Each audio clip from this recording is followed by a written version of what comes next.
When this 1957 Nash hit dealer showrooms in October 1956, it was flat out illegal to drive it in 11 U.S. states, specifically because it had 4 headlights instead of just 2. In the fall of 1956, you might have been pulled over and ticketed for an equipment violation. Even so, some car makers were willing to switch to quad headlights even if it put their buyers in legal jeopardy. 1957's crazy quad headlight hysteria is today's topic, here on Hubcap Club. Most new 1957 model cars were introduced in the fall of 1956, when 11 states still had laws stating that cars must have at least 2, but no more than 2, 7-inch sealed beam headlights, just like this one I'm holding. These laws would need modification or clarification before quad headlights became legal in the affected states. Why did states have laws regulating headlights anyway? I think it's time for a very brief history of sealed beam automobile headlights. The first electric headlights flickered into existence in 1898, replacing troublesome and inconvenient kerosene and acetylene lamps. As the years rolled by, continuous improvements in car electrical systems and lighting technology dramatically enhanced the driver's view of the road ahead. In 1924, the first dual-filament headlights with both high and low beams were introduced. But in these early days, there were many headlight designs, some more effective than others. In 1940, a number of state motor vehicle regulators worked together and created a standard that mandated 7-inch round sealed beam headlights, 1 lamp per side. This was the only headlight configuration allowed on production cars for nearly 17 years. In a sealed beam headlight, the lens, reflector, and filaments are hermetically sealed inside a glass lens fused to a glass reflector. It's a single, sealed unit. None of the parts can be replaced separately. Standardization meant that compatible and inexpensive replacement units were available at every gas station and auto parts counter. You could just walk in and say, "Give me a headlight," and you'd be handed the correct replacement. Every American car, from the cheapest Ford to the most luxurious Cadillac, used the exact same unit. They were very simple to replace with just a screwdriver, and adapters were available for pre-1940 cars. So, after all those years of blissful uniformity, it's easy to understand why any change to headlight specifications was controversial. Nobody today seems to know whether it was a stylist or an engineer who first dreamt up the idea of doubling car headlights. What we do know is that quads started making their futuristic debut on concept cars around 1954, gracing car show stunners including the Dodge Fire Aero 4 and the Cadillac La Espada. The public absolutely loved the look of 4 headlights, so car stylists were quickly given the green light to include them in designs for upcoming models. Early in 1956, the Automobile Manufacturers Association announced that car makers were jointly recommending industry-wide adoption of a 4-lamp system using 5 3/4-inch sealed beam lights. But those pesky state car lighting laws got in the way. Almost 1/4 of the 48 U.S. states had yet to approve quads. Even with this regulatory roadblock, the allure of being first to market with a fresh styling gimmick was too much for car makers to ignore. During this period, GM had the reputation as the styling innovator.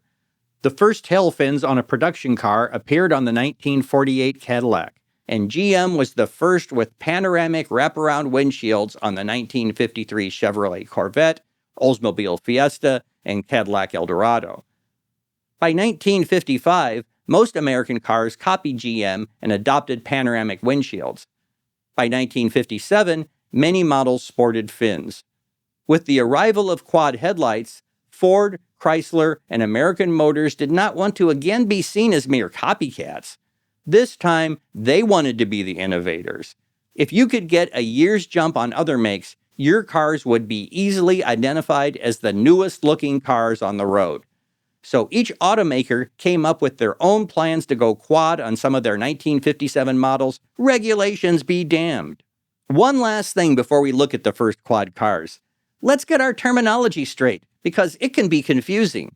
At the time they were introduced, most car makers used the term dual for 4 headlight systems and single for 2 headlight systems.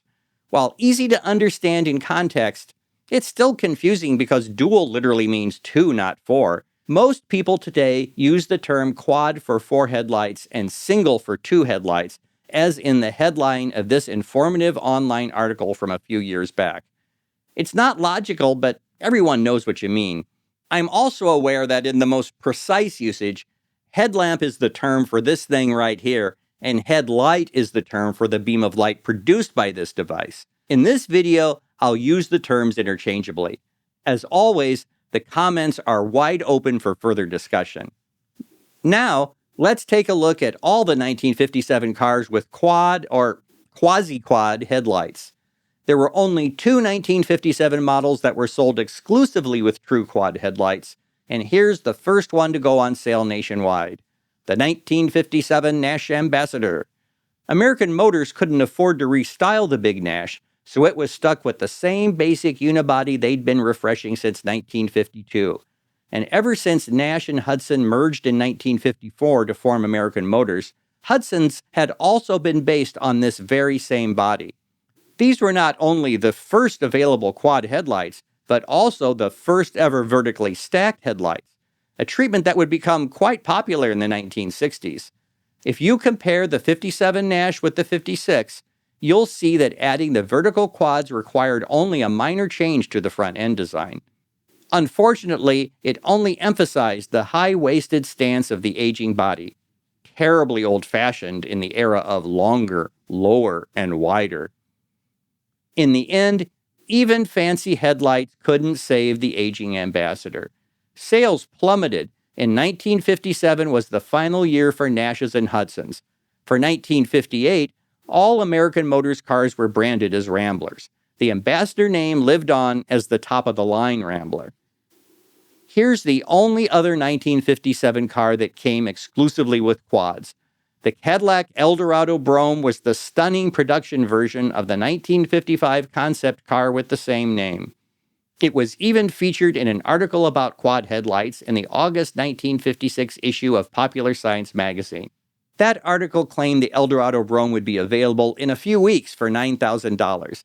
In reality, it didn't actually hit the market until March 1957, with a jaw-dropping actual price tag of $13,000. That's over $150,000 in today's money. In 1957, 13 grand put you squarely in Rolls-Royce territory, about twice the price of a regular Eldorado. These beautiful hand-built 4-door hardtops featured distinctive center-opening doors and came standard with every available convenience and luxury feature. We're talking memory seats, air suspension, magnetic cocktail tumblers, and a perfume atomizer pre-filled with ritzy arpège perfume. Only about 400 1957 Eldorado Broughams were built, and a few hundred more the following year. When the 1957 Mercury was introduced in November of 1956, all models had single headlights. In December, the Turnpike Cruiser went on sale with quads, which Mercury called quadra-beam headlights. The luxurious Turnpike Cruiser was a flagship model based on the previous year's XM Turnpike Cruiser concept car. The turn signals and parking lights were uniquely positioned above the headlights. This is an unusual approach I don't recall seeing on other cars of the period. Kind of like a person with eyeglasses pushed up on top of their forehead. Some people, and you know who you are, will tell you that the 1957 Mercury Turnpike Cruiser was only built with quads, but it's not true. This photo proves at least one was built with single headlights. I've also seen several 57 Monarch Turnpike Cruisers with single headlights, but these are Canadian models, where headlight regulations may have differed from those in the US. After the Turnpike Cruiser's introduction, Mercury began offering its quad lamps as an option on all models for the remainder of the model year. Overall, about a third of all 1957 Mercurys were equipped with quadra-beam headlights. All Chrysler Corporation cars were completely all new for 1957, boasting dramatically lower, longer, and wider styling famously described as Suddenly, it's 1960. These cars were the undisputed fashion stars of 1957. Park a 57 Chevy Bel Air next to a 57 Plymouth Fury, and you'll see what I mean. I'm guessing Chrysler desperately wanted to go with quads across their lineup for 57, but chickened out when the regulatory approvals didn't come as quickly as they'd hoped. For their three top marques, Chrysler, DeSoto, and Imperial, Chrysler Corp adopted a have-it-your-way approach.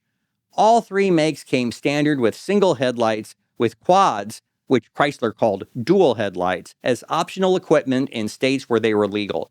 From a styling perspective, the cars without quads can look a bit awkward, as the single headlights just don't quite fill the allotted space. Personally, I think the Chrysler and DeSoto look much better with quads, but the Imperial quads almost seem like an aftermarket add-on. I believe the massive Imperial looks far more elegant and classic with heavily bezeled single headlights. Too bad they ruined it all with that toilet seat on the trunk lid. The 1957 Dodge and Plymouth fit squarely into the fake it until you make it or quasi-quad category. These imposters cleverly combined a standard 7-inch headlight next to a smaller parking light, strategically positioned to look like a second headlight. With the noticeable difference in size between the two lights, the result doesn't quite achieve the look of true quad headlights, but it's still an attractive design. Rest assured, all Chrysler Corporation cars would have full quads by 1958. Like the 57 Dodges and Plymouths, the 1957 Lincoln setup wasn't a true quad headlamp system. The lower lamp wasn't a headlight, but rather what Lincoln termed a road light. It could be switched on and off independently of the main headlights. The stacked configuration was probably used because it fit within the existing fender stampings of the single headlight 1956 models. Here's the 56 for reference. I've always felt the 1956 Lincoln was one of the most beautiful cars of the 1950s, and the 1957 refresh, with its weird simulated side air scoop leading to an awkward tail fin, completely ruined the clean, modern, yet dignified appearance of the 56. So what if your 1957 car didn't come with the latest lamps? If you owned a 57 Ford or Chevy, J.C. Whitney had you covered. Way before the internet, J.C. Whitney sold an amazing selection of automotive accessories and parts through its mail-order catalog. For only $49.95, about $570 in today's money, you could get a janky kit that would convert your car to quads. The sales copy is meant to trigger car owners' FOMO. Cars with the old-fashioned headlights will become obsolete, is its ominous warning. Has anybody ever seen a photo of a car with this conversion kit installed? If so, please let me know in the comments. Oh, and note that the listing says, approved in all states. When exactly did that approval finally happen? The whole quad headlight approval issue actually turned out to be much ado about very little. I had a bit of a hard time tracking this down, but I finally found this definitive item buried deep within an article on page 59 of the December 23, 1956 issue of the New York Times. By the way, I want to let you know that I don't use AI chatbots to research the topics I cover on Hubcap Club.